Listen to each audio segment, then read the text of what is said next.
इस वीडियो में मैं आपको ब्रह्मपुत्र नदी के बारे में बताने जा रही हूँ। ये सब आप लोग अपने अकॉर्डिंग भर लेंगे। ये लेसन नंबर 6 है।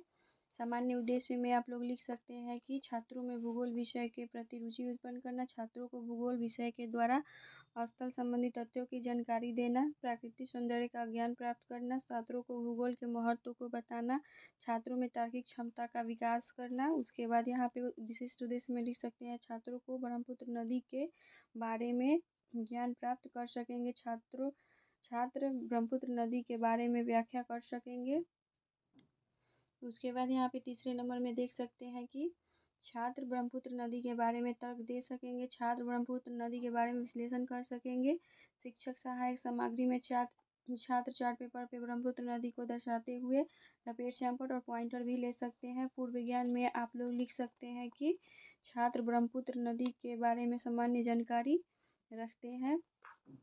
उसके बाद यहाँ पे लिख सकते हैं जो कि प्रकरण है और इसका मोस्ट इम्पोर्टेंट भाग है। जैसे कि यहाँ पे देख सकते हैं कि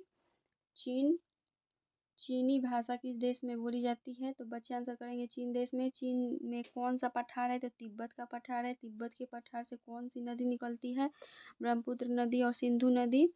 उसके बाद ब्रह्मपुत्र नदी के बारे में आप क्या जानते हैं, तो यहाँ पे बच्चे बोल पाएंगे भी और नहीं बोल पाएंगे भी, लेकिन आपको समस्यात्मक लिख देना है और नीचे उद्देश्य कथन में लिखना है कि छात्रों ब्रह्मपुत्र नदी के बारे में विस्तार पूर्वक अध्ययन करेंगे।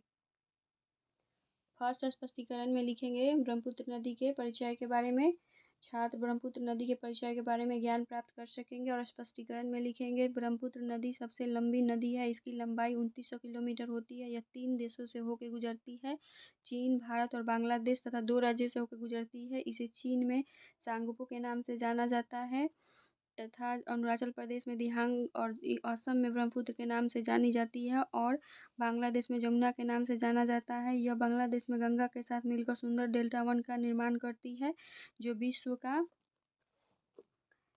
का सबसे बड़ा डेल्टा है। यहाँ पे 2 बोधात्मक प्रश्न करेंगे। ब्रह्मपुत्र नदी की लंबाई कितनी है, तो 2900 किलोमीटर है। कितने देशों से होकर गुजरती है, 3 देशों से होकर गुजरती है। फिर क्वेश्चन करेंगे कि इसका उद्गम स्थल कहाँ है, तो छात्र यहाँ पे मौन हो जाएंगे। इसके बाद यहाँ पे प्रश्नोत्तरी प्रश्न लिखेंगे और विकासात्मक प्रश्न यहाँ पे लिखेंगे कि छात्र ब्रह्मपुत्र नदी के परिचय के बारे में ज्ञान प्राप्त। उसके बाद आप यहाँ पे सेकेंड स्पष्टीकरण में लिखेंगे कि ब्रह्मपुत्र नदी के उद्गम स्थल, छात्र ब्रह्मपुत्र नदी के उद्गम स्थल के बारे में व्याख्या कर सकेंगे। स्पष्टीकरण में लिखेंगे ब्रह्मपुत्र नदी का उद्गम स्थल तिब्बत के मानसरोवर झील के निकट चेमायुंगडुंग ग्लेशियर से होता है। यह नदी अपने उद्गम स्थान से पश्चिम से पूर्व की ओर मुख्य हिमालय श्रेणी के समानांतर बहती है। इसके बाद दक्षिण की ओर तीव्र मोड़ बनाते हुए नामचा बरवा के निकट अरुणाचल प्रदेश में प्रवेश करती है। असम घाटी में शोदिया से लेकर धुबरी तक इसे ब्रह्मपुत्र नदी कहते हैं। और इसमें 2 बोधात्मक क्वेश्चन करेंगे कि ब्रह्मपुत्र नदी का उद्गम स्थल कहाँ है, तो चेमायुंगडुंग ग्लेशियर से ये निकलती है। ब्रह्मपुत्र नदी किस दिशा में निकलती है, तो पूर्व दिशा में निकलती है। उसके बाद आप क्वेश्चन करेंगे कि यहाँ पे ब्रह्मपुत्र की सहायक नदी बताएं, तो यहाँ पे छात्र मौन हो जाएंगे और यहाँ पे आप प्रश्नोत्तरी विधि लिखेंगे और विकासात्मक प्रश्न। फिर यहाँ पे करेंगे कि छात्र ब्रह्मपुत्र नदी के उद्गम स्थल के बारे में व्याख्या करें।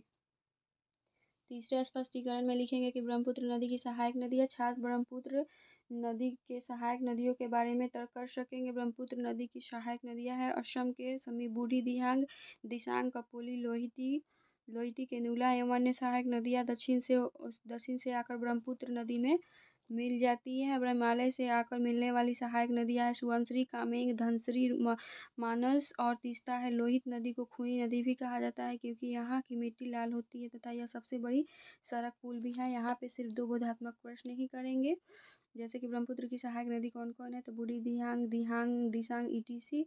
हिमालय से आकर मिलने वाली सहायक नदियाँ कौन कौन है, तो सुबनसिरी, कामेंग और ईटीसी। यहाँ पे सिर्फ प्रश्नोत्तरी विधि लिखेंगे और यहाँ पे लिखेंगे छात्र ब्रह्मपुत्र नदी के सहायक नदियों के बारे में तर्क करें।